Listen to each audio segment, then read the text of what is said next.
Champions Cup Round 2 will give us a better picture of where teams are in this year's competition. My name is Mark, let's talk rugby.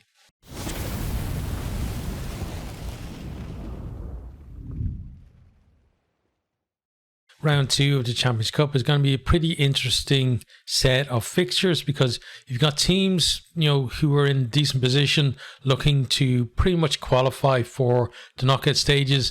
Then you've got teams who are will be more looking to consolidate their position, maybe, settling for a losing bonus point. Obviously, if the win is there, they'll take it, but they won't be too disappointed if they can take something out of games, especially away from home. And they've got teams who've lost that in the first round, especially those that lost at home, will be absolutely desperate to get something to give them, something to build on in the last 2 rounds in the competition, or they're facing basically elimination, in the next round. So, going to be interesting to see how that affects teams' approaches to their games this weekend. But we're going to run down through each of the games. I'm not going to talk that much about them, just about, how the teams are positioned and how I think the game is going to go because of that. So I'm going to start with the Friday fixtures, and first up is Northampton Saints versus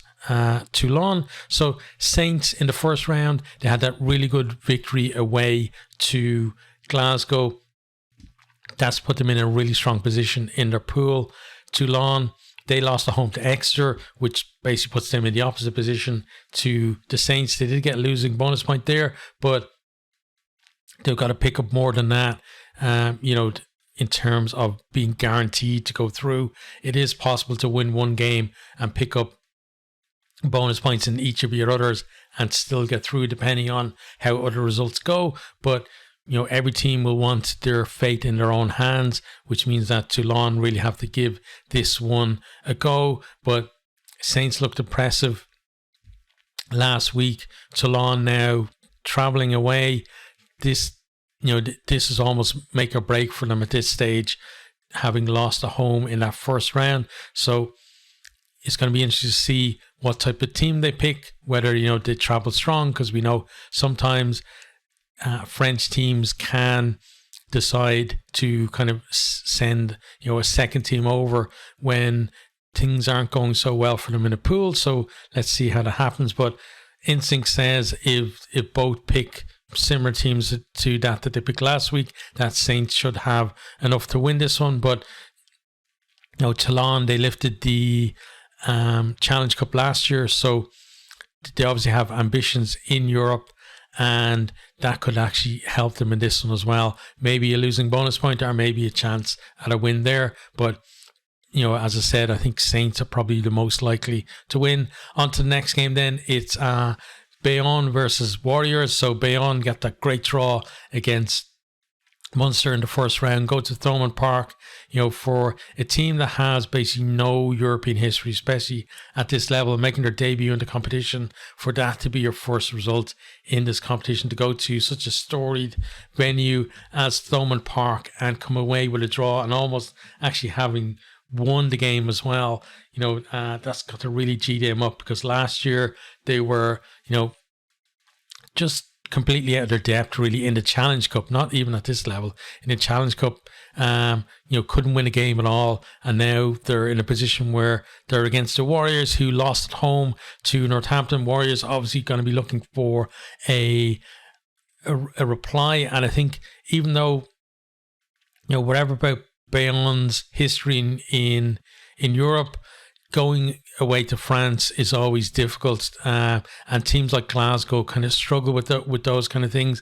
And it's one of those things, I feel, that this Glasgow squad, for them, it would be kind of a step for them to show that they're on another level, that they can actually go away to France and get a win, and it would be a statement win for them.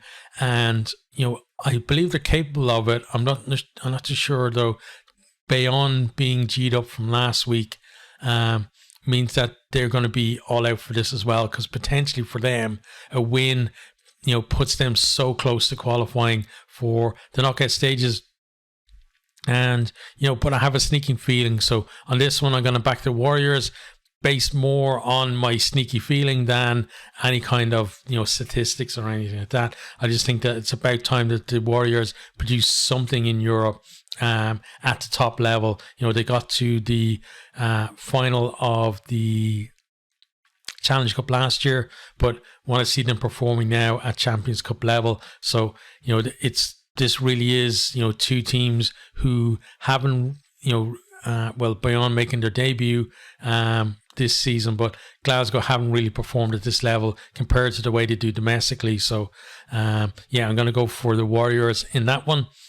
Next, then we have two massive teams who both lost in the first round. So you got the Stormers, the URC champions 2 seasons ago, beaten finals last year as well. They had a decent run in the competition last year as well, got to the quarterfinal. La Rochelle, the defending champions, runners up in the top 14 as well. So, two huge teams, in terms of when you look at all the teams involved in this over the last couple of years. These are two that you put right up there in terms of performance, overall over the last 2 seasons. But Stormers, they went away to Leicester and they couldn't pick up anything there. Now they're at home. We saw in the URC, like they had the 4 defeats away from home on the bounce, and then they did get back home and then they got a win. So they've got to hope that home advantage is going to deliver something for them this weekend. La Rochelle repeated a final against Leinster last week, except they were at home, and Leinster just about pipped them to it. It was a pretty close game, but Leinster kind of just kept them just that little bit, away from them. And that's, I think, one thing that Leinster are really good at is when they have that little bit of a lead, they're really good at defending it. It's if a team can actually manage to score, that's when Leinster struggle to try and, switch the momentum and go back on the attack. But that's what La Rochelle did last year in the final, but they couldn't do it this year in the pool. But now they're going away to the Stormers, and I'm looking at this, I'm thinking, like, La Rochelle, they're obviously one of the best teams, if not the best team in Europe, seeing as they won this competition 2 years on the bounce. I think you got to label them the best team in Europe until somebody dethrones them, at least this year. But haven't been in great form this year. Need to have the Stormers. So this is a game where one of these two teams, it's going to ignite their season for them. But I think it's actually going to be the Stormers rather than La Rochelle. I think the Stormers are going to just find something in this game that we haven't seen from them, all season. And it's going to be one of those epic games. I think it's going to be a game as well that really, last year, I think the South African teams had a great debut in the competition. I'm very happy that they joined.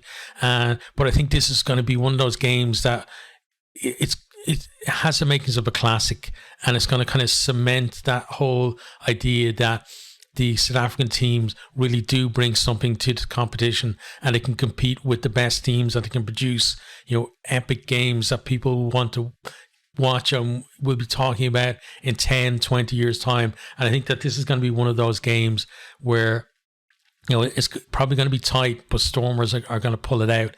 And if that happens, then that means that, La Rochelle will be 2 games in without a win. And suddenly then you kind of at the unbelievable, position of thinking, well, are the defending champions going to go out in the pool stage? I don't think they will. I think even if they lose this one, I think they will still get enough points to finish in the top 4, because I think that there are other teams in this pool. I think when you look at the rest of the fixtures, they certainly can. I think they will win their other home game, and they can get something away from home in either this game or their other away game. So I think they're going to be fine for getting through. But potentially, looking at this, whoever loses this, whether it's the Stormers or La Rochelle, it's a big team, on the precipice of going out, and there may be one defeat away then after that from being eliminated, which is crazy to think. And I talked about in my preview that I didn't actually put up on the channel, but in my preview I said that this was as close to a group of or pool of death that you could get in this new format, and this game is potentially going to show that. But yeah, I think the Stormers are going to win this one. Next time we have the two teams who lost in the first round. So Saracens, they lost away to the Bulls, and Connacht just got absolutely destroyed at home by Bordeaux. And you're looking at Saracens, the English champions, Connacht, a team who they can produce great performances and great results, but they're not consistent enough, I think, to compete in Europe, whether it's at this level or Challenge Cup level, because of that disparity in terms of what their best performance and their worst performance. They can't find that middle ground, and in pool play you have to have some kind of consistency to be able to get enough points, to get through to the knockout stages, especially when you're in there with some real heavyweights like the Saracens. And Connacht, I think, are in real trouble, because I'm looking at this game and I'm thinking Saracens, they are the English champions. Connacht, they can produce an amazing performance, and you could see them going over there and actually getting a win against Saracens, but you could also see them going over there and Saracens, giving them another hiding as well. That's just the inconsistency with them. And I suppose it's part of the excitement as well of being a Connacht fan. But I tell you, on that point, I'm glad I'm a Leinster fan. That we're certainly more consistent than Connacht, at least at the moment. Obviously, rugby changes, because I remember the bad old days being a Leinster fan as well. But yeah, I think in this one, I got to say Saracens are probably going to win. I'd love Connacht to win, but in this one, I can't go with my heart, honestly, because I think the case for Saracens is just too strong. So Saracens are going to win that one, and then Connacht, then they're looking at maybe. I honestly think Connacht are probably looking at trying to get, if they lose this one, they're looking at trying to win the home game so they can drop down into the Challenge Cup rather than trying to win the last two games. Well, they obviously will try and win their last two games, but I think realistically, if they lose this, they probably will, target getting into the Challenge Cup at least, and then maybe a miracle to qualify here. But if they lose this, it's hard to see that miracle happening. Next, then we have Bordeaux, who beat Connacht, and they're in a hugely strong position now because they're playing at home against Bristol, who beat Lyon. When they themselves are home. So two teams who won in the first round. We haven't seen too many matchups so far, pitting them against each other. So whoever wins this game has qualified. Because if you've won two games, looking at the way the pools ended last year, if you split the two pools of 12 into 4 pools of 6, which is basically what it is this year now, no team that won 2 games missed qualification. And there were even a couple of teams, the likes of Ulster, who only won 1 game, who qualified. So whoever wins this game is basically in the round of 16, and that's great motivation for these two teams, and great motivation for Bordeaux as well. They probably didn't expect to be in this position coming into this round, because they don't have that much history really in this competition. So it would be a massive step forward for them. Bristol, though, impressive win against Lyon last time out, and now they have a chance to go away and potentially seal the qualification away from home. That would be amazing for them. And I have a sneaking feeling that Bristol will actually pip this one. So I'm gonna go for them, even though my head is saying Bordeaux at home. They're going to be strong, but I'm going to go for Bristol in that one. Next, then we have the last one in Pool 1, which is Lyon versus the Bulls. So Lyon, they lost to Bristol in the first round, and now they're against the Bulls, who beat Saracens in round 1. So Lyon will be desperate for a win, because I think, again, kind of like Connacht, if they lose this one, the best I think they can hope for then after that is Challenge Cup rugby, unless they kind of blitz the last 2 games and win them well. The Bulls, another team now with a chance to get that win away from home and seal their passage through to the knockout stages as well. But I feel that Lyon are probably going to just nick this one, but I will be cheering for the Bulls. Then on to Pool 4, we have another clash at the top of a pool where we have both teams actually won in the first round. So Leinster, who beat La Rochelle away from home and got that revenge for last year's final. Sale then, they beat, who did they beat? I'm trying to think, they beat Stade Francais, right? Yeah, they beat Stade Francais at home, and the scoreline makes it look fairly comfortable to Sale, but they did tack on, like, most of their tries came towards, like, in the last quarter, that kind of helped them stretch away. But it's a decent win for them all the same. Now Leinster, through the URC and even last week against La Rochelle, haven't hit the heights that we've seen them at before, but if they click, you could see them giving anybody a hiding. Even Sale in this one. Sale are in great form at the moment in the Premiership and obviously in this competition as well.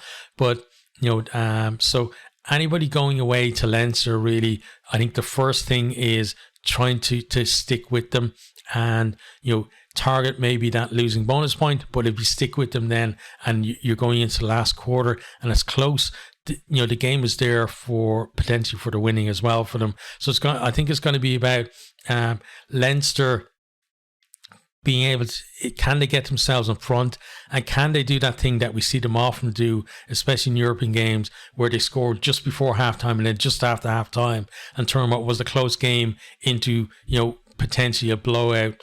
So Sale, their performance, just as they're getting tired and looking for halftime, and then being switched on at the start of the game first of all, and then the start of the second half, it could have a big impact on how this one goes as well. But I'm a Leinster fan, so obviously I want Leinster to win, but I think looking at this realistically, Leinster are definitely the favourites, and I'm going to back them for that one. Next then we have Cardiff versus Bath. So Cardiff just got absolutely destroyed by Toulouse last week. Bath, though, they had a decent win. Who was it that they beat then? Oh, they beat Ulster, of course. Yeah, they beat Ulster and they were the best team for all bar 6 minutes of that game against Ulster, I'd say as well. How did I? Because I didn't watch the game is why. I only watched kind of highlights, so I didn't remember so much. But yeah, Bath were excellent against Ulster, and Ulster had like a 6 minute period where they scored 2 tries, and then that was it for the rest of the game. And Ulster are just a squad that, for me, it seems like they're a squad in crisis, honestly. But let's talk about these two. So Cardiff, I talked last week about it against Toulouse, and kind of I felt it as well, even in kind of build up to the tournament, is that Cardiff did not qualify. I suppose on merit is kind of doing them a disservice, because they did qualify on merit because they qualified using the qualification system that was there. But the qualification system that was there meant that they just had to win the Welsh Shield to be one of the qualifiers for this, which meant that they finished, I don't know where they did, 10th or below, at least in the URC is where they finished. So they pipped, I think it was the Sharks then, had to drop down to the Challenge Cup. But this is the last year that's going to happen. So if they want to qualify for next year's tournament, they will have to finish in that top 8 in the URC, or win this competition or the Challenge Cup. So I think, in terms of how well they did last year, and then, compared to other teams, it means that they're maybe a little bit down on the level that is expected for this competition. But listen, this is this is young Cardiff squad. They've got a lot of young players coming through that seem to be pretty talented and could form the basis of, a very decent Cardiff squad and potentially going on to represent, at test level for Wales as well. But this is a big test for these young players. They're going to be entertaining Bath, who are on that high from beating Ulster, and Bath probably are sniffing a chance to go out there, maybe blitz Cardiff and get a win and just have themselves through to the knockout stages, and then after that they're just battling for seeding really for the knockouts, whereas Cardiff then would be floundering and potentially looking at maybe a battle with someone like Ulster or something for potentially scraping through to qualify, or even just scraping into the Challenge Cup, dropping down to there. So it's a big game for Cardiff in terms of their ambitions in this competition. Bath as well, though, because of that extra incentive, will be looking at this as a really good chance for them to win. And my head is saying Bath are absolutely going to win this game, and I'd be stupid not to back them. But I'm backing Cardiff because I have a feeling about this young Cardiff squad. Like they've some really good players that are already there at test level, and young players coming through who they're beginning to knit together. And I think that this could be maybe not like a huge performance in terms of like their season is going to take off from here, but it could be just a one-off performance where these guys show their potential that they have as a squad. So I'm going to back Cardiff in this one. Next time we have Ulster versus Racing. So two teams that lost in the first round. Ulster, as I said, they had played 6 minutes of good rugby against Bath, and the rest was atrocious as far as I could tell. Racing, they lost at home to Quins. It was an exciting game. I thought it was going to be an exciting game between those two, because it normally is. But now it's another one here where the loser is basically staring elimination in the face. Ulster, they seem to be down on where they were last year. They did have a massive dip in form around this time last year as well, but they did have a better start to the season last year than they had this year. So Ulster really do need to produce a performance, because we've had their coach Dan McFarland talking about how it's what they're producing in training isn't good enough, isn't up to the intensity that he wants, and all the senior players are talking about we're playing for each other, etc., and it doesn't feel like the kind of the messaging that they're giving. They're trying to give positive messaging from the players about where the squad is heading, but it feels kind of almost like desperation from them, and it's also kind of reminiscent of kind of Leinster teams of the past, but also Ireland teams of the past, where it was a case that for the team to perform, they had to be responding to criticism or a poor performance or something like that, and they'd produce a performance, and then once they got that performance out and they were like, yeah, we showed you, then they go back and they lose again. And that feels where Ulster are at the moment, but at least for this one they might actually produce that response and get themselves a win here. But Racing, maybe this year is going to be the transition now, with the new coaching team in there as well. But if they can get a win here, you can kind of do what Munster did last year, where nobody really expected Munster to be challenging for the URC title, let alone winning it. But they had that period where they went from, especially your attack went from being very poor and breaking down a lot to just clicking, and they went on a brilliant run. So that could happen for Racing. But on this one, I'm going to back Ulster, even though I do feel like there's a lot of work to do to sort that squad out. But I think in this game, at least, they're going to produce something. On to then the Sunday games. So we have Exeter versus Munster. So Exeter with a great win last time out. So they went. It was Toulon, right? They beat Toulon away, and they were getting well beaten, in the first half, and then I talked about this Exeter squad. It's not just a squad. It's like I think it's an ethos within the club that they don't know when they're beaten, and they claw their way back, and they're able to get the win. And it's kind of reminiscent of Munster teams of old as well. Munster, they did have to come from behind, but they couldn't quite get the win for themselves against Bayonne. And now, I think both these teams are going to qualify. Exeter home, they should win this one, but I think it's another one where I'm going to go with my heart and back Munster to just about pip it. But for both teams to get points from the game, I think it's going to be a very close one, and I feel like both of these teams are probably going to qualify from this pool.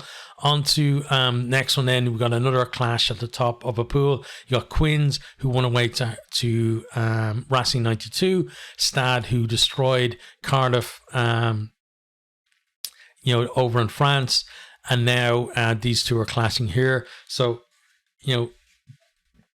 Quins definitely have the game to kind of mix it with the likes of Racing, but I think the way Quins play the game, like kind of very open and free, and taking a lot of risks and stuff, Stade are kind of built